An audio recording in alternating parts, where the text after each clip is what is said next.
Olá a todos, meu nome é Larissa Braga Fernandes, sou do curso de Licenciatura em Matemática e sou bolsista na iniciação científica com o professor Dr. João Francisco da Silva Filho como orientador e os professores Joserlan Perotti da Silva e Rafael Jorge Pontes Diógenes como colaboradores.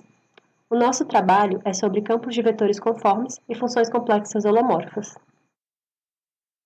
Na figura ao lado, podemos ver um campo de Killing definido pelo gradiente de f igual a 1 na componente E1 mais 1 na componente E2. Esse campo ele é conforme e o fator conformidade dele é igual a zero. É por essa razão que ele é chamado de campo de Killing. Bom, nesse projeto nós estudamos de forma mais elementar os campos de vetores conformes definidos sobre o espaço euclidiano, assim como as funções complexas holomorfas, enfatizando a relação que existe entre esses campos de vetores e essa classe de funções complexas. Essa relação permite construir exemplos de campos conformes no espaço euclidiano a partir de funções holomorfas. Do modo como foi trabalhado esse projeto, visamos adotar uma abordagem mais simples que é utilizada na literatura e que coincide com a definição geral de campos conformes no espaço riemanniano, quando as mesmas são restritas ao espaço euclidiano. Além disso, desse modo, é possível tornar esse assunto tangível a um aluno de graduação. A metodologia utilizada durante a vigência do projeto foi inicialmente adquirir o conhecimento com relação a tópicos de álgebra linear, de cálculo vetorial, a ambientação com o software matemático LaTeX, que auxilia na elaboração de textos matemáticos, análise complexa voltada à função holomorfa, elementos de geometria riemanniana e campos de vetores conformes, objetivando a preparação de um futuro artigo científico, e foi fornecido para a elaboração do relatório final ao encerramento da vigência do projeto. Antes dos resultados, vamos citar algumas preliminares que são muito importantes para a compreensão dos teoremas. A primeira definição é a derivada de Lie. Bom, dado um x pertencente ao conjunto dos campos de vetores suaves sobre o Rn arbitrário, dizemos que a derivada de Lie de x é a aplicação que leva um par de campos de vetores suaves a uma função suave do Rn, dada por essa expressão abaixo, onde φk é, por definição, igual ao produto interno de x com o campo EK, e k está variando entre 1 e n.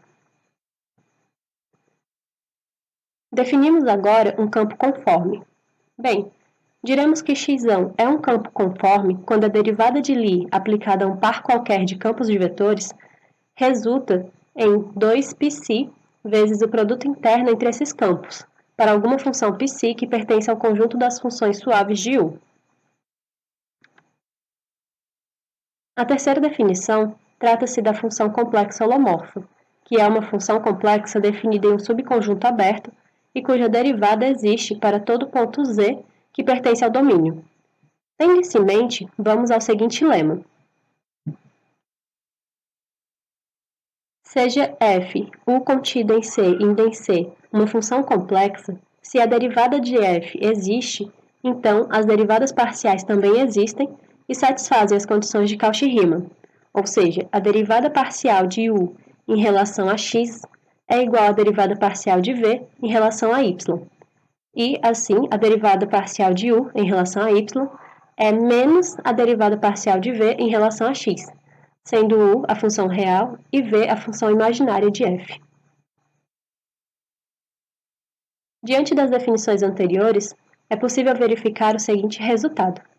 Seja φ, U contida em C, indo em C, uma função complexa holomorfa, definida em um aberto, então os campos de vetores x, definido pela expressão abaixo, é conforme, e o fator conformidade satisfaz πc igual à derivada parcial da parte real de φ em relação a x, que é igual à derivada parcial da parte imaginária de φ em relação a y.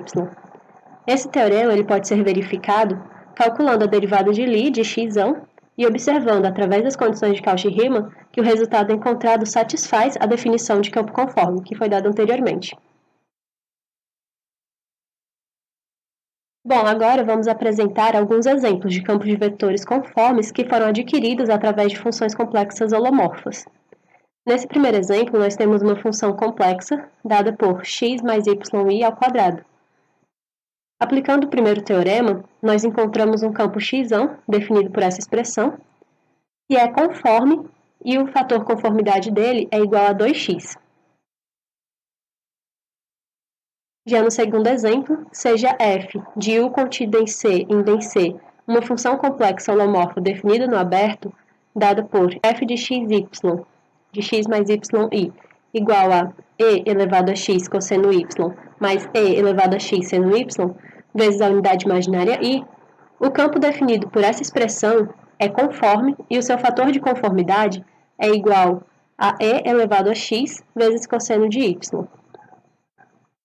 Já no terceiro e último exemplo, nós temos uma função holomorfa f dada por essa expressão, e através dela conseguimos o campo conforme x, que possui o fator conforme igual a 3x² menos 3y². Lembrando, gente, que todos esses exemplos que foram citados, eles podem ser verificados através das preliminares, que foram apresentadas anteriormente. O segundo teorema é, de certa forma, uma aplicação inversa do primeiro teorema, pois, nesse caso, temos que, a partir de um campo de vetores conformes definido em um subconjunto aberto, a função complexa φ, definida pelo produto interno de x, com o campo E1, mais o produto interno de x com o campo E2, vezes i, que é uma unidade imaginária, é uma função complexa holomorfa. Vamos agora para a conclusão. Bom, os resultados que foram apresentados mostram que é possível obter, usando ferramentas mais elementares, um campo de vetores conformes a partir de uma função complexa holomorfa. E isso se deve graças ao fato das funções holomorfas serem funções que possuem derivadas para todos os pontos do domínio e, com isso, sempre satisfazer as condições de Cauchy-Riemann. Esse resultado é interessante, pois é mais simples encontrarmos uma função complexa holomorfa do que um campo de vetor que é conforme.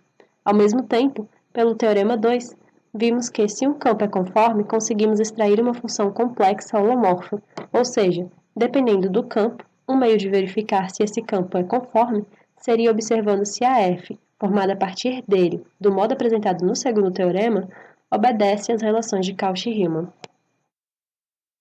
As seguintes referências foram as utilizadas para adquirir os pré-requisitos e para a realização da pesquisa como um todo. Bom, gostaria de deixar meus agradecimentos à Unilab e ao Programa Institucional de Bolsas de Iniciação Científica e Tecnologia, o BICT da FUNCAP, pela concessão da bolsa durante a vigência do projeto, e ao professor Dr. João Francisco da Silva Filho pela orientação. Desejo a todos um bom dia e obrigada pela atenção.